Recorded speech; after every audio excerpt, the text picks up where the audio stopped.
ऋषि कहे जग मधस रहे तू कर ले कई कहाना का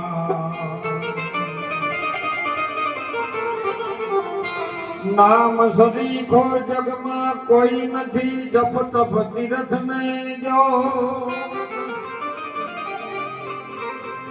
ए नामे जेसर जेवाना पातक सुटे नामे नासे महारो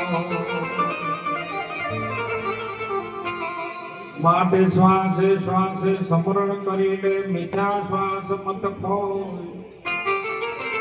न जाने सो श्वास को फिर यावन हो के न हो कबीर साहिब कीधु के कबीर के तू हंसना छोड़ दे रख ले रोने से प्रीत एक दिन फना हो जाएगो ये तो अनंत की है रे। बोलो सदगुरु भगवान की आद्य शक्ति भवानी मातनो जय पधारेला हरि गुरु संतनो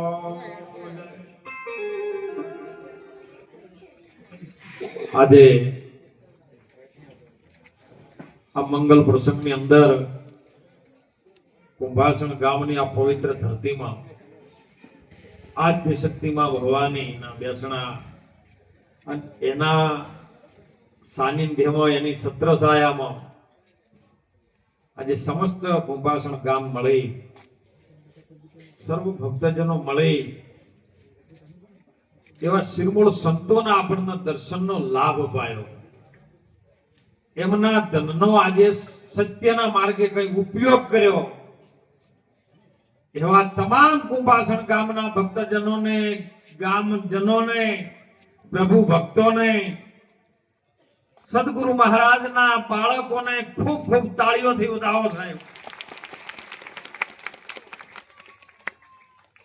મહાપુરુષો સંતો શાસ્ત્રો વેદ પુરાણની અંદર જે પણ છે વાત એ વાત આપણી જોડે અત્યારના ઋષિ મુનિઓ પ્રગટ અનુભવ કરી અને આપણી સમક્ષ એ ગુરુ મહારાજનો સંદેશો લઈને આવેલા બાળકો છે અને એટલે મહાપુરુષો જે વાણીની અંદર વાત કરતા હોય એ વાણીના શબ્દો જીવનમાં ઉતારવા જેવા જેને જેને વાણીનું મંથન કર્યું વાણી હોભળ્યા પછી હૃદયમાં મંથન કર્યું તો સમજો કે એનો બેડો પાર એનું કલ્યાણ થયું એ જીવમાંથી શિવ બની ગયો। આપણે જે સત્સંગનો સમય લેવો છે એમાં જો કંઈક વાતો હાસ્યની આવશે કંઈક સામાજિક આવશે કંઈક આધ્યાત્મિક આવશે અને કંઈક સંતોના ઠપકા આવશે ખબરજો હો ફેર મને બોલાવો ન બોલાવો એનો મને અફસોસ નહીં પ્રેમનાથ મહારાજ કારણ કે બધા મને ઝાટકા મશીન કી છે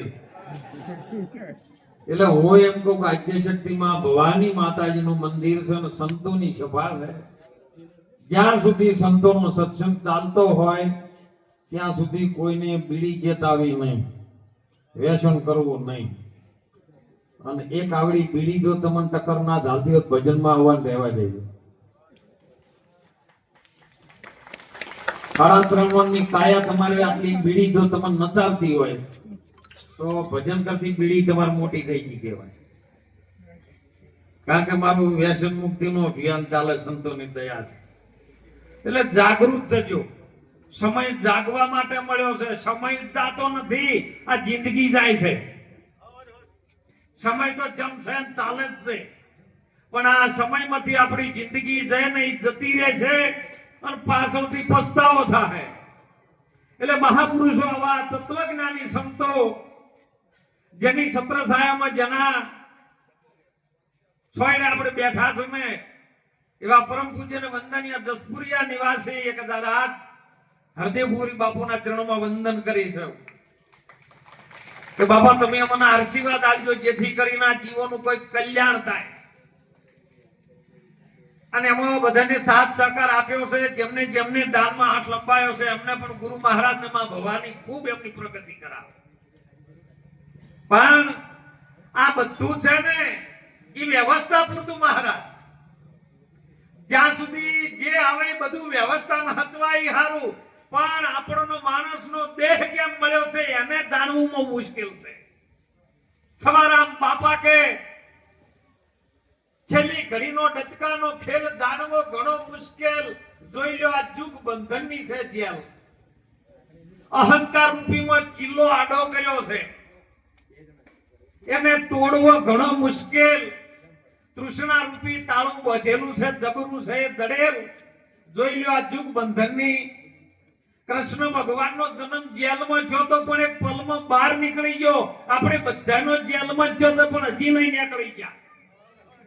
કેમ કે જે વાત જોણવાની છે મહાપુરુષો પાસેથી આપણે જોણી. અને એટલે ભારતની સંત માતા જેને કીધું ગંગા સતીએ કે જાણવા જેવી આમાં વસ્તુ અજાણ છે. એ અધૂરાપનમાં નહીં સમજાય અને અધૂરિયાને નહીં કહેવાય. અધૂરુપન એટલે શું કે જો ભજનમાં આયા પછી આપણું મન કદાચ બાર ખેતરમાં ફરતું હોય, કોઈને ભેંસો દોવામાં ફરતું હોય તો સમજો કે મન અડધું હોય છે ને અડધું. તો ભજનમાં નહીં બેઠા, પણ ભજનમાં તમે બેઠા પછી ભજન તમારા બેહી જાય, ઈ દાડો તમારું પલમાં કલ્યાણ થઈ જાય. આ વાત મહાપુરુષોની છે. સંતો મહાપુરુષો જે વાત કરે છે ઈશાના માટે, કોઈ રૂપિયા ડબલ કરવા માટે નહીં, એક ઘરમાં બે ઘર થાય નહીં, તમારા દીકરાનો હકા કરાવવા માટે મહારાજો નથી. તમારો આ ખાતામાં આવેલો જીવ આ પોત ભૂતોના શરીરમાં જોડવા જેવી વાત છે. આ મનુષ્ય જન્મમાં જોડી શકાય, પણ આ વયથી ખોળિયું છૂટે અને તમારે ગધાડામાં ન જવું પડે, ઊંટમાં ન જવું પડે, ભૂંડમાં ન જવું પડે. એટલે ઈ વાત સમજાવે છે. ઈ જોડવું હોય તો હોય આવજો, ન કઈ ડબલ હાથ કરવાનું આવતા. અને એ જ મહાપુરુષો ભારતના તત્વજ્ઞાની સંતો કહે છે, મીરાબાઈ જેવા એમ કહે છે કે તારી આત્માને ઓળખ્યા વિના લખ 84 ના મટે. તારી આ બધી ભ્રમણાયો, કારણ કે ભ્રમણાનો જીવડો ફરે ભટકતો બોલે બ્રહ્મની વાણી. આ બ્રહ્મમાં પડેલો છે. બ્રહ્મણાયો વેટેલી જેમ કોરવળી અને જાળ વેટાઈ ગઈ ને ના જાળમાં ફસાયો, એમાં જીવ અંદર આવીને ફસાયો છે. એમાંથી કોક ગાઢી શકે કેવા કે તત્વજ્ઞાની સદગુરુ મળી જાય તો મહાપુરુષો કે એમાંથી પલમત મના જાળામથી બહાર કાઢી નાખે. ધ્યાન દઈને વાત એક ચિત્તે એકાગ્રતા થઈને આ વાતને સમજો તો, નહીતર સમજણ જીવનમાંથી જાય તો પછી જોયા જેવી થાય. જોઈ લો સમજણ જીવનમાંથી જાય, કારણ કે બધું છે ને વાતને સમજવાની જ છે, બીજું કોઈ કરવાનું ને સમજાય ન રફાઈ પદને પામ્યા. અને ઊંઘેલે જન્મ ગુમાયા, કહે કબીર સુણો સાધુ. જોઈ લ્યો આ નગરમાં રમતા જોગી, આ કાયાનું તમારું પોત ભૂતોનું છે એને નગરે કીધેલું છે. કોઈને ઝૂંપડી કીધી, કોઈને બંગલો કીધો, કોઈને મઢોલી કીધી, કોઈને ચરખો કીધો.